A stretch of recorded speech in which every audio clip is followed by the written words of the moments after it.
Welcome back to the morning show here on Arise News. The People's Democratic Party's presidential and vice presidential candidates Atiku-Abubakar and Peter Obi yesterday participated in the candidates' presidential town hall interactive session. Now, during the 2-hour live broadcast, Atiku said, amongst other things, that the All Progressives Congress administration came in on was a promise to address 3 major issues: improve the economy, fight corruption, and defeat Boko Haram, but failed on all 3 counts. Now, joining us to speak on the town hall series is Ayobami Oyalowo, media and publicity team member of APC's Presidential Campaign Council. Welcome to the program, and thank you for joining us. Thank you for having me. Good morning. Now, last night we watched the last series of the presidential town hall interactive session. It was the turn, as we have already mentioned, of the PDP, the People's Democratic Party, whose candidates, Atiku-Abubakar and Peter Obi, were quizzed last night. What is your assessment of the performance of both of them? My assessment, before I even assess, my first thing to tell Nigerians is that people should just make sure they fact-check what these 2 men said, and anything they say should be fact-checked, because especially the second man, the vice presidential running mate of the PDP, he drops a lot of figures, and you begin to wonder why they need to give wrong information, especially on international television that the whole world will watch. So Nigerians should fact-check whatever they hear from them, and be very sure that they are not being deceived, because a lot of issues were raised yesterday and none of them were actually tackled. They were just coming around it, because I remember one young man asked a question, read the exact word from former President Obasanjo on the candidate Atiku, and he asked him point blank, if you were an employer and a former employer gave this kind of reference about me, will you employ me? So when we look at that, that is where Nigerians should begin to take it up. Let's forget the political shenanigans of now. We have to look at a man has been the vice president for 8 years, and his immediate boss gave such damning CV about him, of his propensity for wrong judgment, his propensity for lying, his disloyalty, and then the fact that he has to solve every problem with money. I mean, it tells you clearly. And then when you now hear the man himself come on air and say, oh, everybody who have stolen, they will be welcome back, we'll give them amnesty, then you just know that we are going to be in for a big problem if this kind of human beings are allowed to rule Nigeria again. Because it is clear that they don't have any plan to fix this country. And you know clearly the world is worried about corruption that is fueling insurgency all over the world, and radical religious extremism. And a man clearly is at home with people who are corrupt, and a man who himself has issue. Because yesterday, when I knew I was coming on this program, I had to go back yesterday and read the U.S. Senate report on Atiku and his wife, Jennifer Douglas. And you'll be shocked at the kind of mention that he was given. So it tells you that internationally, the world knows this character. They think he's somebody who cannot be trusted. And I don't think it is fair on Nigeria that the PDP even brought him on to be the presidential candidate of that party. If truly the PDP thought they could do better than the APC, I think they should have looked for somebody better, not someone who is at home with corruption. And we all know that majority of our problem today was created because people were corrupt. People destroyed the institution of Nigeria. People abused their powers and their offices. And this is the same man who told us that he is not just going to abuse the office, he's going to enrich his friends. He has lied in several fora. He said clearly he was going to sell the NNPC, then went to Akwa Ibom and told them he's going to build them a refinery. So you see that these are inconsistent fellows, and they're not the kind of people Nigerians should be looking to, even if they initially thought they wanted to change the system. But there is nothing to change, because clearly the government that is running has told Nigerians, this is what we have done, this is where we are going, this is how far we are going, we've taken you, we're going to take you higher. And the results are there. The trains are running, the rails are being built, the poor are being taken care of. security that was campaigned upon, people forgot that most of these things were created over years. No country clear insurgency in 1 month. It is not, I mean, we all saw what happened in Kenya with the Al-Shabaab guys just a few days ago. So it is not something that you can just come and do this way and then it clears. But you have intelligence system to work on this. Gradually you decimate it and then you begin to deal with it. Now let's look at what happened 4 years ago. Around this time 4 years ago, none of us could walk freely on the street of Abuja. You couldn't go to church, you couldn't go to mosque. It was they went as far as they could go to in Lokoja, several prison breaks. I mean, we were all living witnesses to these things. And suddenly we pretended that Nigeria is not better. Yes, we cannot say the problem of insecurity have been completely cleared, but you can see that efforts are being made, and these efforts are progressive, and they will continue. So when somebody now comes and says it's going to fuel corruption, and imagine corrupt money in the hands of shady characters that he calls his friend that he's going to enrich, then we know that we are going to be in for more terrible times if this kind of human beings get hold of the reins of power of this country. I mean, imagine people who were giving money to construct a podium for their own party. They stole the money, constructed a bad podium, and people fell down. And I'm sure some of them are still in the hospital. Now, this is the kind of human beings you want to make, you want to give power back to. Well, it's unfortunate that we will keep forgetting our immediate past. Yeah, okay, great. So we all watched the town hall meeting, the candidates. He did respond to the question you said he didn't respond to about his former boss. And he did say that if an individual decides to change its stance, or his stand, saying that the referee has changed his position. But let me ask you, the PDP candidates are sticking to their... Before you ask me, I want to ask you, what has changed for the man to change his mind? Let me ask you my question. The PDP candidates are sticking to their guns that the 3 promises your party campaigned on to come into power, you have failed on the 3 promises. If you're discrediting their figures, let's talk about the Transparency International Corruption Perception Index that was recently released. The country didn't do any better than it did previous year or years before. Are you also discrediting that report? We moved 4 positions forward. It took 16 years to destroy the country. It will not take 3.5 years to fix it. Let's stop lying to ourselves. We moved 4 points higher. So it is a gradual process. 4 points higher, These but the guys scores were the same. turned this country the into scores were the same. The scores remained unchanged. Well, it was 27 out of 100. And that is the main score. So we didn't improve. We didn't... 27 out of 100. Yes, the scores remained the same. You remember that it took us 16 years to get this low. It is taking a lot of effort to remove the cobwebs that were placed in places. And I'm going to give you an example. These people came and said in their time they sold companies and agencies of government to their friends. Are those companies doing better? We can start listing them from Jebba Mills to a whooping paper to whatever they sold. Everything that was sold never works.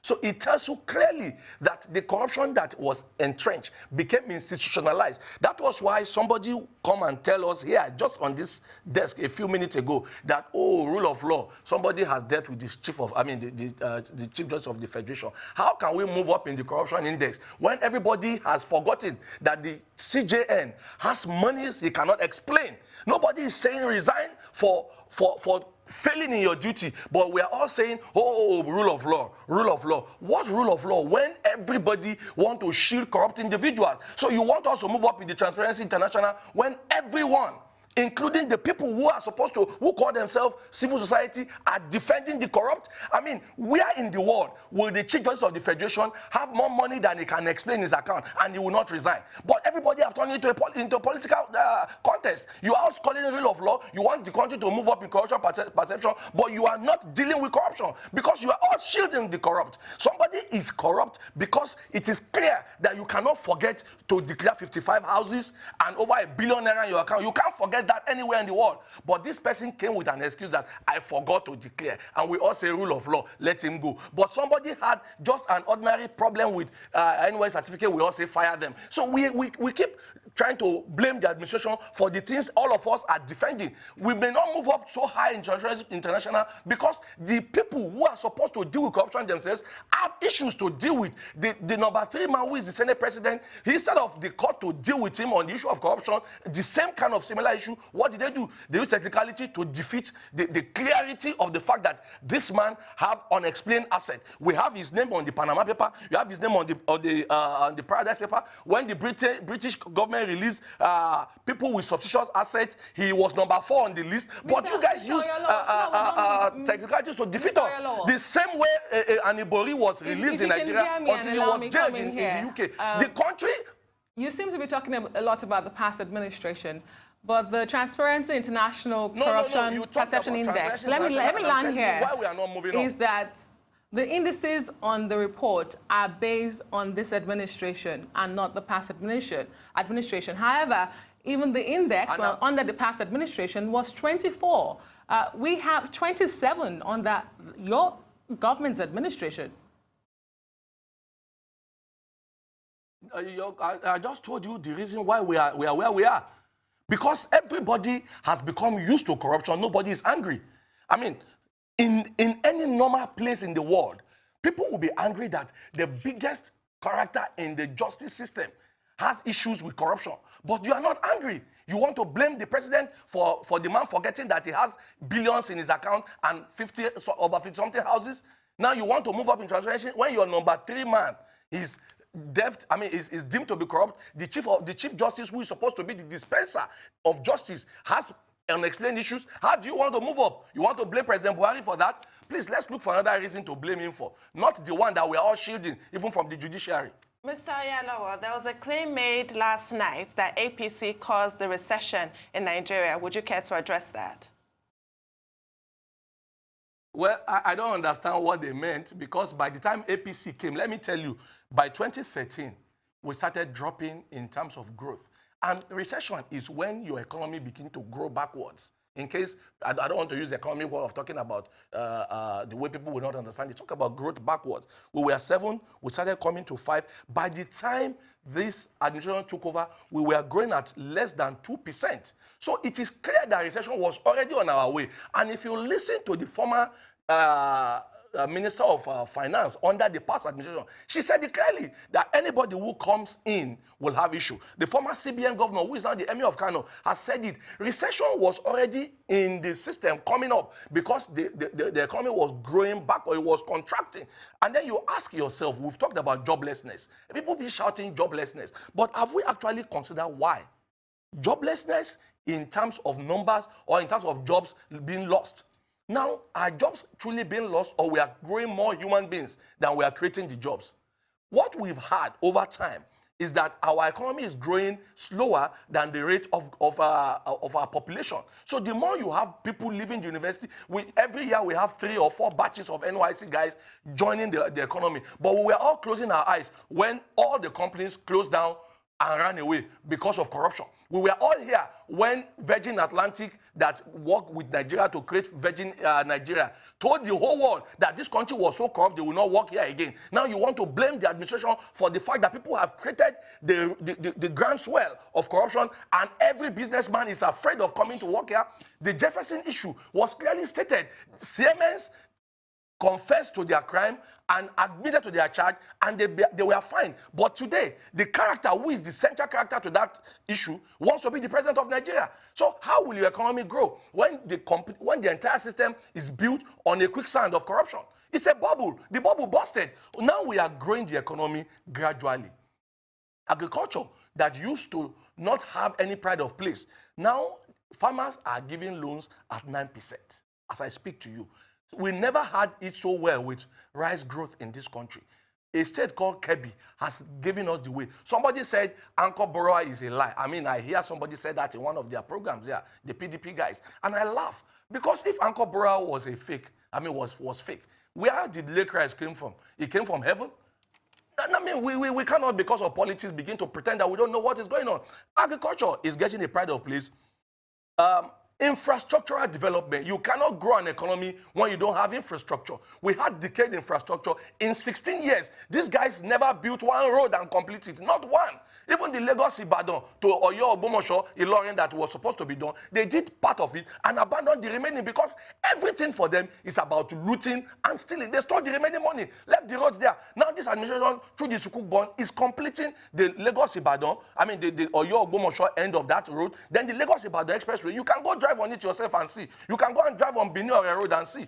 Now, until you have infrastructure that works, because let me give you an example. A farmer who grows his goods in the farm, how does he transport it to the city if there are no roads? Now we are building roads and rails. So eventually the economy will pick up. We no longer build an economy on quicksand. Imagine we are contesting election under the former administration.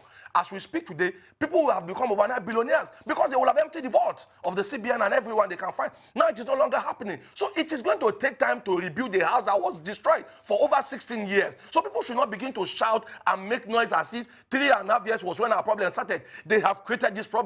We are just solving it. And by the grace of God, we are taking Nigerians to the next level. We're going to solve this problem better. And we're going to make sure that in the next 4 years coming, Nigerians will see clearly what 8 years can do from 16 years of destruction. Okay, so Mr. Oyalowo, I've just heard you speak so passionately about the CJN's suspension.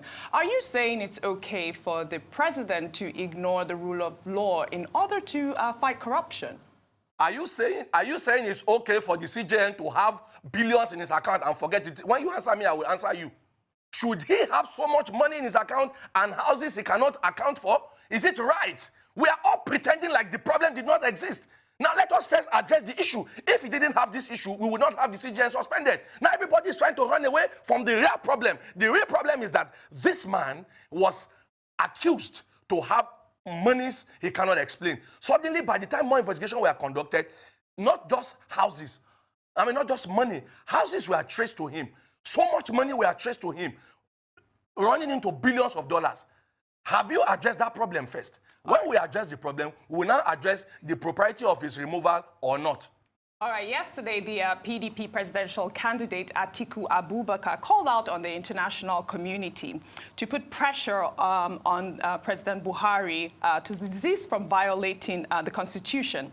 He listed about 5 infractions, one of them which is the suspension of the CJN and the disregard of orders of court in the case of El Zazaki and also Sambo Dasuki. And also the approval of the $1 billion military expenditure. And finally, the enactment of Executive Order 6, which permits security agents to freeze persons standing trial or undergoing investigation. First, I would like to know your president's position on these accusations and his response to the public's outcry labeling him a dictator and an undemocratic president. A dictator and an undemocratic president? Under Atiku's government, a governor was kidnapped. For 3 days, nobody knew where he was. That governor was the governor of Anambra State. Under Atiku government and Obasanjo, cities were leveled. Odiu is still an example. Zaki Biam is an example. So how is Buhari a dictator?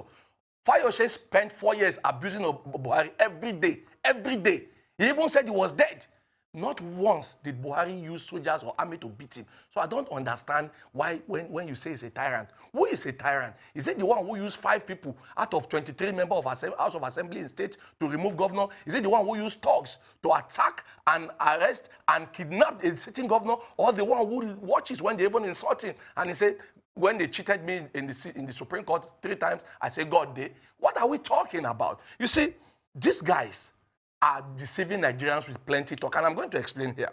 He's talking about Sambo Dasuki. Maybe you don't understand that you have to link insecurity and corruption together. Because of people like Sambo Dasuki, we have lost hundreds of thousands of our citizens. But you people have made it a political issue. Sambo Dasuki, is his life more important than the life of the cheaper girls that we are still looking for? These guys created problems for the world, for Nigeria. We are dealing with this problem, and they are coming back to come and shout at us. Sambo Dasuki's problem that he created is what Buhari is trying to deal with today. He stole so much money. He shared money to PDP people. Many of them are working today. Even I hear Falaye talking. He collected 100 million. Many of them are returning some of this monies back. And then you want us to release the same man so that he can come and help them out to steal more? See, let us stop listening to these guys.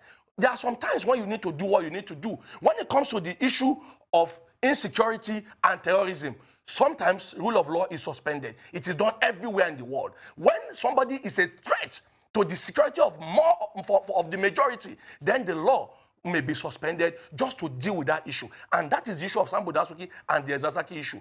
Go to Gelesu in Zaria, then come back and tell me what the people of Gelesu thinks about Zazaki. These guys have politicized it because they have the power of the press to lie to Nigerians. Go to Gelesu in Zaria. I know where the place is. Ask the people of Gelesu what they think of Zazaki. Mr. Oyalowo, it is not for the executive to decide these matters. It is a legislative process. The judiciary decides. If the judiciary, in full possession of the facts, has granted bail, it should be honored. This is what we call the rule of law. No. Please don't misinform us. There are 4 or 5 courts on this. Some granted bail, some did not grant bail. I am very sure the Kaduna court still say they should keep Zazaki till March when he comes back for his appearance. I'm actually referring to the last point that you made about Sambo Dasuki. But even with Zazaki, why is it that you're picking and choosing? But how do you get to pick and choose what court orders you will obey? Yes, 5 or 7, some of which granted bail, some of which did not. How do you get to pick and choose? The courts are giving conflict. I have just told you 2 things now. When you have conflicting court cases, it's confusing. That's number 1. But number 2, I said, and I repeat, even though I'm not a lawyer, I have spoken to lawyers. When the rule of law can be suspended is where the life and the security of the Nigerian citizens will be jeopardized if such actions are taken. The judiciary will suspend the rule of law, not the executive. The judiciary will suspend the rule of law. Asari Dokubo and Federal Republic of Nigeria. It is not within the ambit of the executive to suspend the rule of law. Don't quote law for me. I am not a lawyer. But at least one thing I know is that in normal crimes, okay, I know that judiciary in normal countries, they don't run bureau de change in their houses and bank accounts. So I don't know who judiciary. Is it the bureau de change one or the normal judiciary? Right. These guys are running bureau de change. They are selling justice. We are talking about judiciary. Nigerians, the life of Nigerians are more important. Mr. Oyalowo, if you would let me, let's leave the legal matters aside now, and let's move on to our economy.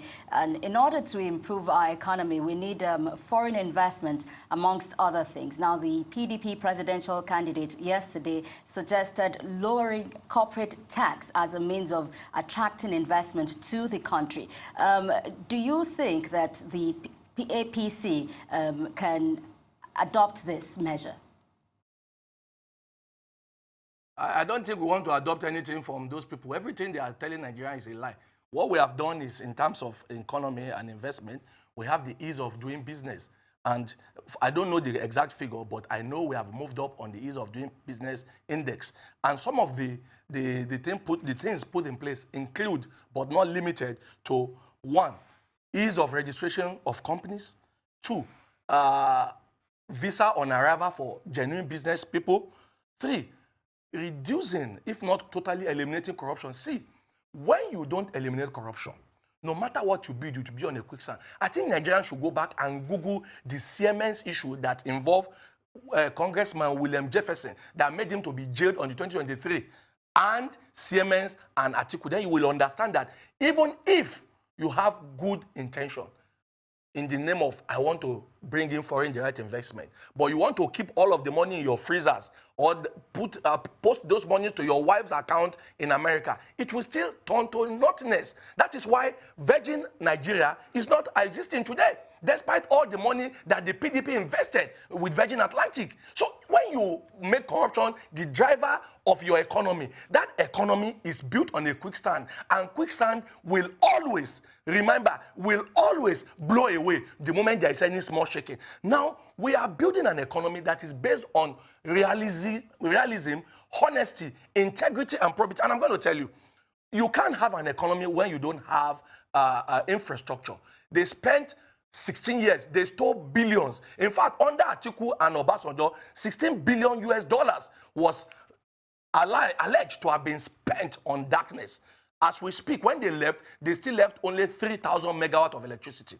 As I speak, today we have 7,500 megawatts of electricity. We are not at Uhuru yet, but imagine what has been done in 3.5 years compared to what was never done in 16 years. So when you have infrastructure, when you have sincerity, when you don't steal, when you don't make your wives, then economy will bloom over time. Mr. Oyalowo, yesterday during the town hall meeting, the PDP vice presidential candidate Peter Obi actually refuted the claims of the APC on the $16 billion spent on power. And he said, so far, the APC hasn't done anything or invested anything in that sector. What's your response? The same man who said he has no interest in business, his family. See, anything Peter Obi said is a lie, and I'm saying it here clearly. He lies before he thinks. This man owns part of Next. His family's business was used to invest in the brewery in Anambra. He was earning money from the state while he was a governor.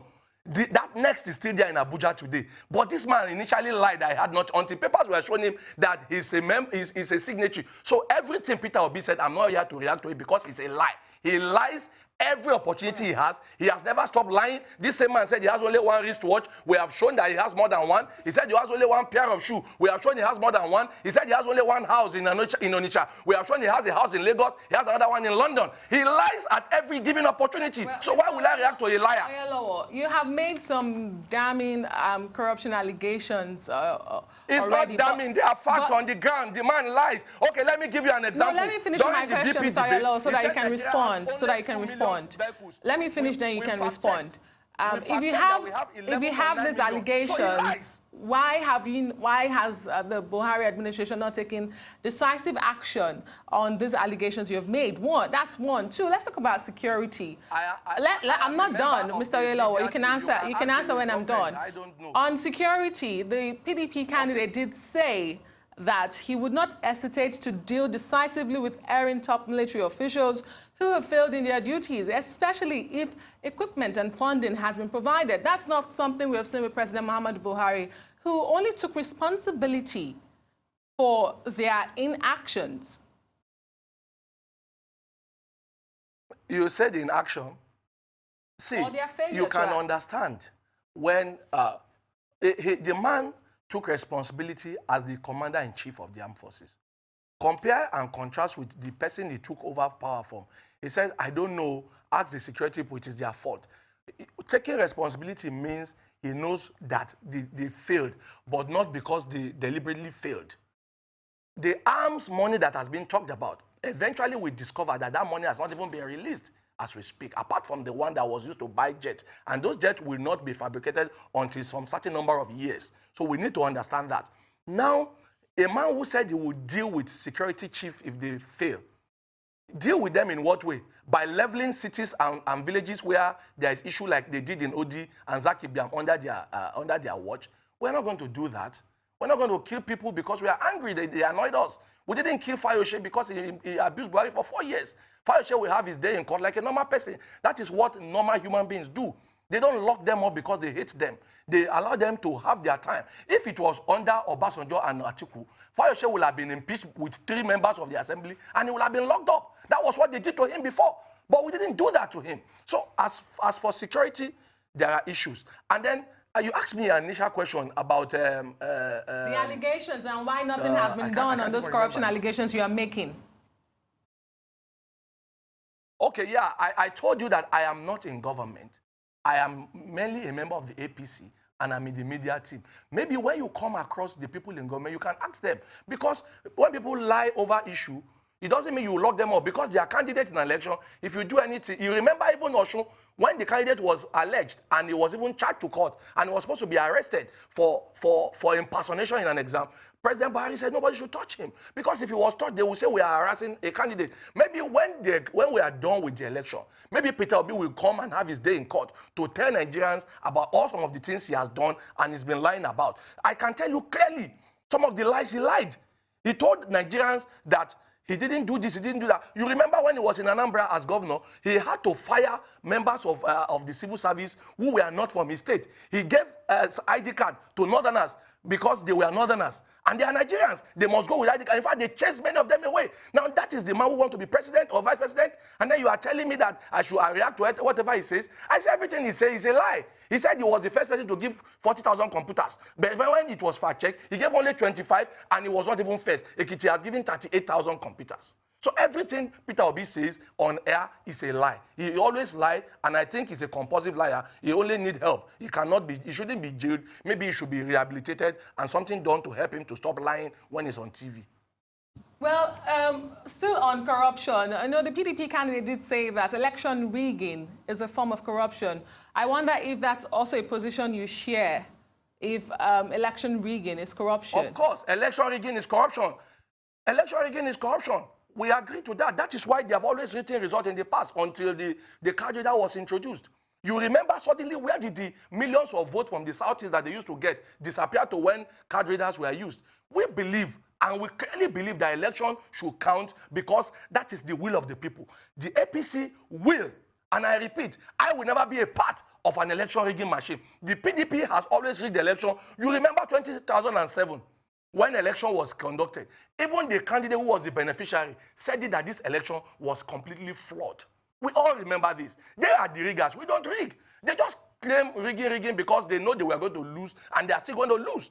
I remember 2014, 2015, I was in every television station screaming that the card readers must be used. I know how they were vociferous against card reader because they wanted to write results like they used to write. They would just count that, okay, in this village, people that registered were 20, all the 20 people voted for PDP. But now, if you cannot use the candidate to prove that they vote, it will not be counted. Mr. So Ayalowo, now I need to we come have in brought here. in a system that will not allow you to rig.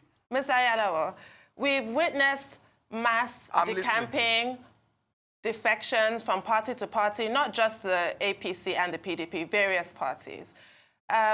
Yesterday, Peter Obi attributed this to the corrupt politicians decamping from the PDP to the APC, where they will suddenly become clean. If you have a bad record, you move to the APC. If you have nothing to hide, you stay in the PDP. What do you attribute? You see, I told you this man doesn't know what he's saying. Now, if he's talking about defection, ask Peter Obi how many parties has he been in? How many parties? This is the same man who said the day he leaves APGA, let him die. He said it with his own mouth. He jumped from APGA to this same PDP. So like I told you, I'm not going to react to Peter Obi because he either doesn't know what he's doing or he needs help because he's a compulsive liar. Will you react to Adam Shomole, your national chairman? No, look. Adam Shomole is on his own if he says that. But I will tell you some facts. But he's the national Two governors chairman. are in jail. They committed crime when they were in PDP. Let me finish. They committed the crime when they were in PDP, but they joined APC. But did APC shield them? No. They are still in jail today. Now, Oji Kalu, the former governor of Abia State, is still in court. His case has not been cancelled. As at yesterday, Babachi Lawa that they were using to flog President Buhari, his case has not been fully concluded. The EFCC has charged him. So how has anybody in APC been shielded because they joined APC? See, whether you join APC or you join Bam Bam Bam or you join anything, if there are established facts, we know our judiciary system is slow. But if it is under this administration, no matter how long it goes, you will be charged to court. Now, blame the judiciary if they keep releasing them on technicalities. Mr. The Ayalowo, executive just will 2 not weeks jail them. ago, They will Adam only charge them. Shomole at an APC rally in Benin said, once you join APC, your sins are forgiven. I just answered you. I don't know why you are bringing. I told you Oshomole is on his own. He said that. I don't know. He's on his own. But the fact on ground, I have just given you the fact on ground. People who have joined APC and are still in jail or they are having cases. Babachi Lawa is in court. What are we talking about? Ojuzo Kalu is in court and he's still in APC. So whatever Oshomole said, is maybe the campaign adrenaline got into him. I don't know. I realize that you answered it, but I do need to finish my sentence for the benefit of our viewers so they can know what I referred to when I mentioned Adam Shomole. So I had to finish the sentence. Okay, please go ahead. Okay. I mean, I know that you've just said that you do not want to respond to PDP's vice presidential candidate, Peter-Obi, who you've just expressly called a liar here. But I know yesterday he said he called out the APC for promising to make 1 naira to $1. Was this a part of the APC campaign promise? Please, where did you see that? Did we write it anywhere? I just told you that Peter-Obi is a liar, and now he just lied again on TV. There is nowhere the president said with his mouth that I'm going to make $1 naira to $1. What he said was when Ali was president in the past, a naira was the same to $1. And when we come back, we will see what we can do to improve the naira. He never promised to make 1 naira $1. But you see, people have a way of lying, and journalists, rather than fact check, help them to amplify their lies. There is no way, and I say it boldly. If anybody has any video, any recording, or any written document, please bring it out. Okay, there is nowhere the president, Muhammadu Buhari, when he was candidate Buhari, said that. Let's move away from the town hall meeting. The president and the national chairman of your party seem to disagree on who the Imo State gubernatorial candidate is. Help us understand this when the president says, you can vote for whosoever you want, do not allow intra or inter-party affairs stop you from voting for the candidate of your choice. What exactly did he mean, considering the lingering crisis in the party in that state? Now, all of you allege that President Buhari is a dictator or is a tyrant. But you two, you just said that he disagrees with his party member. If he was a tyrant, his word will have been law in the party. But he says, do what you want to do. Now, that is the archetypical of a Democrat. Never on Everybody have their own say. The president was a tyrant or a dictator. We didn't say that, just to clarify. I'm not talking about you now. I'm talking about people who have said it. The PDP guy said it. Okay, so no, I'm not alluding that to you. If I'm alluding to you, I would say you in our eyes. No, I'm not alluding that to you. Those PDP guys have called him a tyrant. Okay.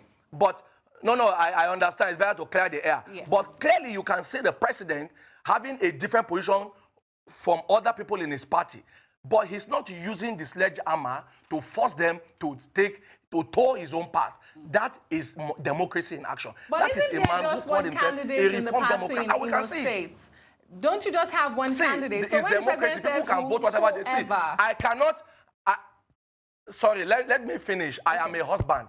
I have a wife. On the day of election, I will go and vote. I will not carry cane and tell my wife, vote for here or vote here. She will do whatever she wants to do. That is what democracy is about. The fact that everybody have a right to choose. So that is what we are doing here. People can vote who they want to vote. The president is our president. We all support him. We want people to vote for him. And as a human being, he has his own mind as to who he wants. He's not forcing anybody. People would vote who they want to vote, and their vote will count.